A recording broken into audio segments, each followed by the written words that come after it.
Hello, everybody. Welcome to the Landlord Coach Daily-ish show. And wait for it. Boom. Yeah, look at this fancy intro.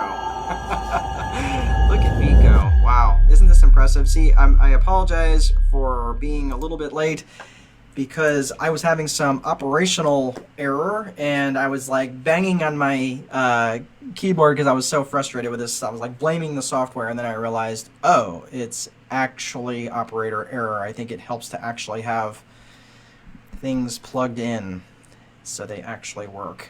So yeah, I'll have to own that one. Anyway, well, thank you for joining me here today at the Landlord Coach Daily show. Today I want to talk about a really cool topic that a friend of mine asked me. I'm not going to drop his name because he wasn't asking me specifically. He was actually asking me as a friend, and I thought it was a really good topic question for today because there's many people who have real estate that they live in and are considering renting them out and making them into rental properties, and then maybe buying a property where they then subsequently move into. So basically turning their home into a rental property and they go live somewhere else. So there's lots of people do that, and I want to talk about a couple different things to consider if you are thinking about doing that. Well, first of all, he was asking, is that something that he can even do? Will they look at my mortgage? Will they charge me a higher rate? Will they change the mortgage on me? Generally, no, they will not, because once the mortgage is done, what happens is you go to your bank, say Citibank or Regions or First Merchants or whatever, and they issue you the mortgage. A lot of times, the bank will not retain the servicing, and they securitize it, sell it off to the market. And then someone else generally services it. Even if they're servicing it, though, a lot of times they just want their money. They just want to make sure that the payments are coming in, and that's the case. A lot of times they're not going to be going back and checking to see if the property is still owner occupied if you've lived there for several years. The benefit that you get to having a property that you have lived in and then you turn it into a rental property is a couple things. First off, you get a better interest rate because the property was owner occupied. Owner occupied rates are always better than non-owner occupied rates just because there's less risk, right? Bankers are in the business of managing risk. They get compensated for higher risk, so therefore there is higher risk in having a rental property versus a owner-occupied property. So when you're thinking about it, well, you get a better interest rate. You also will generally get better terms. Generally, there's, if you're looking at what might be called a portfolio loan in a local bank, or maybe even a commercial loan, there's generally no prepayment penalties. Your amortization, meaning how long the repayment is, generally are longer. Whereas you get a 30-year term on, you can get a 30-year term on a owner-occupied property, whereas a rental property, especially a commercial type loan, you might be looking at amortization which might only be 15 or 20, maybe 25 years. When you get that shorter amortization, that compresses the time period and it makes the payment go up, right? So you end up having a higher loan constant. I'm not going to talk about loan constant today. We'll talk about that another time. But just understand that your payments will be higher if your repayment period is compressed. So that makes sense. So if you're going to turn your property into a rental property, there are a couple of considerations that you need to consider. Number one, you're going to have higher property taxes.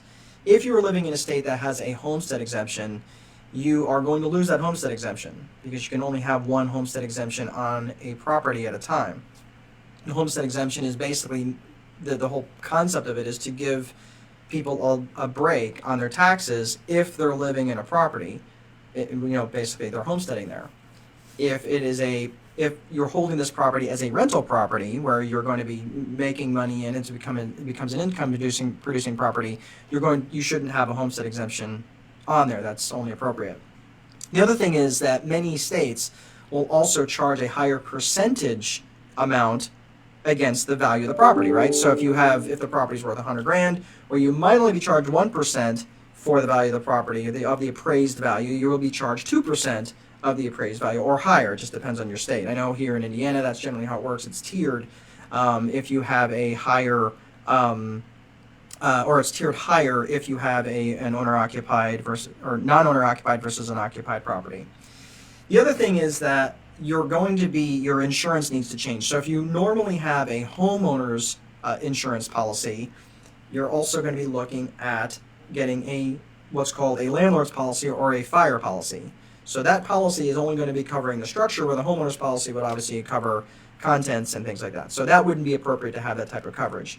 So if you're looking at turning over your owner-occupied house that you're currently living in into a rental property, well, it's not a bad idea. A lot of people do it. Just understand that there is going to be some higher costs and some other risks that come along with that.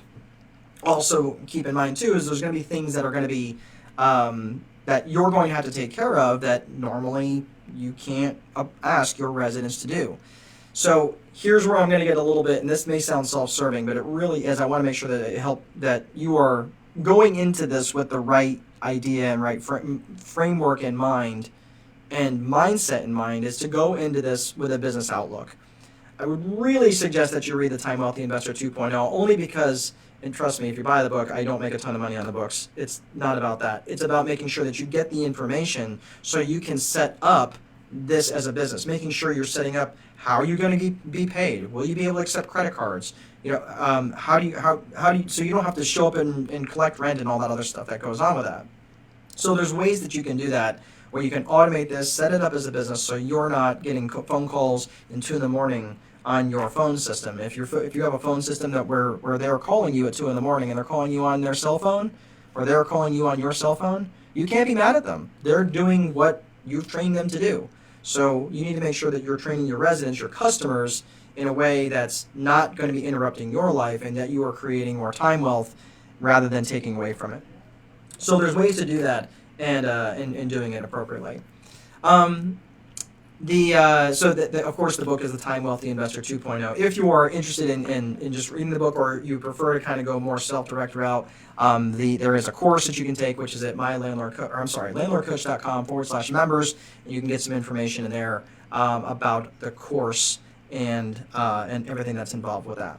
Another topic I want to talk about today, which I thought was really, really interesting, was there was an article that came out through CNBC earlier today about the number of vacant units in Manhattan, New York, and I thought it was actually kind of heartbreaking, to be honest with you. Even though that New York has pretty much screwed the individual landlord there, and they've never made it particularly easy, just because they're so quick to give away someone else's money. It really hurts my heart to read this article, and it was an article written. It was on the CNBC website, and I believe that they're based out of there, CNBC, so they're definitely feeling all this stuff. But there were more than 15,000 empty rental units in Manhattan in August, as compared to 5,600 a year ago. 5,600 vacant units a year ago versus 15,000 right now. Ouch, that's a lot. And that's the highest ever since the data had been collected since 14 years ago. So right now, the rental market, they're saying, is weak and getting weaker, and everybody is looking at going to outlying areas outside of the hardest hit areas where COVID was kind of ground zero there in New York. So I don't know. I would really be very encouraged if the local government was going to do something there. I'm not optimistic, though, because they've always seemed to find a way to stick it to the little guy there, and the little guy meaning the mom and pop business owner. I'm not encouraged. So hopefully they're going to see this as the potential problem that it really is, because there's a lot of people that are hurting in the Manhattan area and the New York State market. But again, New York State always has a way to make a problem worse, because they just don't seem to understand that their policies and everything else are just flat backwards. Taking the government and being fair, obviously they didn't ask for COVID to hit their area as hard as it has, and people are scared. They don't want to move in where they feel like they're going to be where their health is going to be at risk. I get that. I totally understand that. But the areas that are being what the article pointed out, which is no shock, but the area of the demographic that's being hit the hardest are the ones among the lower paying renters in those areas. That does not surprise me whatsoever. So there's lots of people telecommuting. There's lots of people that that just don't want to flat be in the city right now, and I totally get it. Which sucks because Manhattan is just a pretty cool place. I mean, it's if you want to find something to do at 2 o'clock in the morning on any particular day of the week, or you can find something to do there. They got the most amazing pizza, most amazing culture in the world, and I've traveled quite a bit when I was in the Marine Corps. So it just sucks that this is hitting them as hard as it is. But hopefully I will be optimistic in terms of how the government helps them out, and maybe people will start coming back and they feel safer sooner than later. That's all I have for today for the Landlord Coach Daily-ish show. Hopefully you like my new swag that I'm using and with my transitions in and out. But you know what? We'll see how this all works. But keep your questions coming in. And of course, if you are interested in following me on Facebook, you can go to My Landlord Coach, thelandlordcoach.com/. I'm sorry, I'm saying this all backwards. Facebook. It's facebook.com/mylandlordcoach. You can follow me there. Also, if you are interested in a course or other education materials, you can go to landlordcoach.com, and there's educational materials on there which can take your landlording business to a whole other level. The whole concept is I don't want you to be a landlord. I want you to be a business owner, and even more than a business owner, I want you to be a mom or a dad or a grandparent or a jet skier or a highlight player. Highlight? What happened to highlight?